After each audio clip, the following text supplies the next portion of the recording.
What is paraplegia? Paraplegia is an injury to the spinal cord that results in motor or sensory impairment below the waist.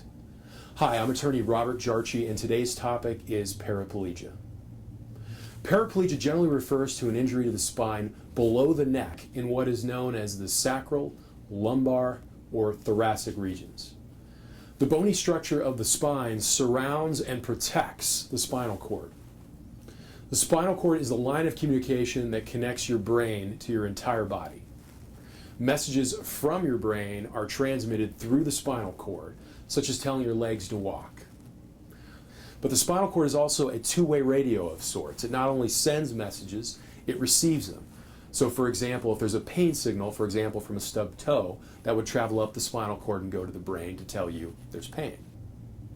This line of communication is broken when the spinal cord and the nerve fibers that are inside the spinal cord are injured. What's known as a complete spinal cord injury means that most feeling and motor control below the level of the injury are lost. An incomplete spinal cord injury means that some sensations and motor control may remain below the level of injury. Generally speaking, the lower the injury is on the spine, the lower down on the body there will be motor or sensory impairment, and obviously higher up would be the opposite.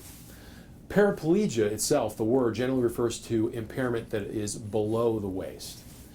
Common causes of paraplegia include back injuries from falls, motor vehicle collisions, sports injuries, etc. Complications. There are a number of potential complications from paraplegia.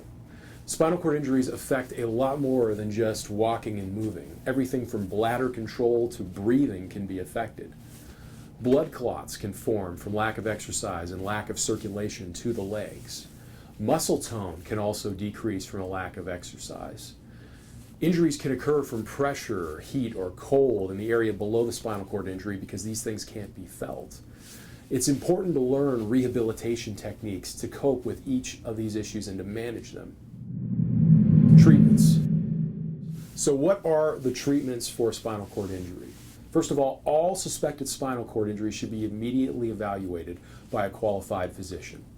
One day a cure may be found to regenerate nerve cells and repair the spinal cord. But for now, there is no cure, but there are treatments to help manage the injury.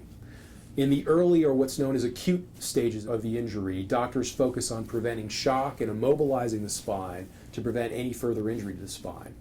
In addition, medications may be given after the injury to try to reduce inflammation, which may further damage the spinal cord by pressure on the spinal cord.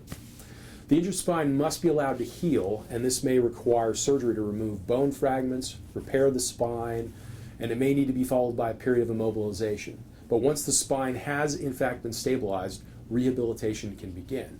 Now, rehabilitation often includes a team of persons, such as a physical therapist, an occupational therapist to teach working skills, a rehab psychologist to help cope, a dietitian to help deal with bladder and bowel issues, and a spinal cord physician specialist. There are also a number of electronic and assisted aids that can be used to help persons cope with spinal cord injuries in terms of daily activities and help them move on and have a meaningful and productive life. If you or a loved one has suffered a spinal cord injury, I want to encourage you to pick up the phone and give me a call if you have any legal questions. I answer legal questions every day. It's something I do on a daily basis, and I welcome your call.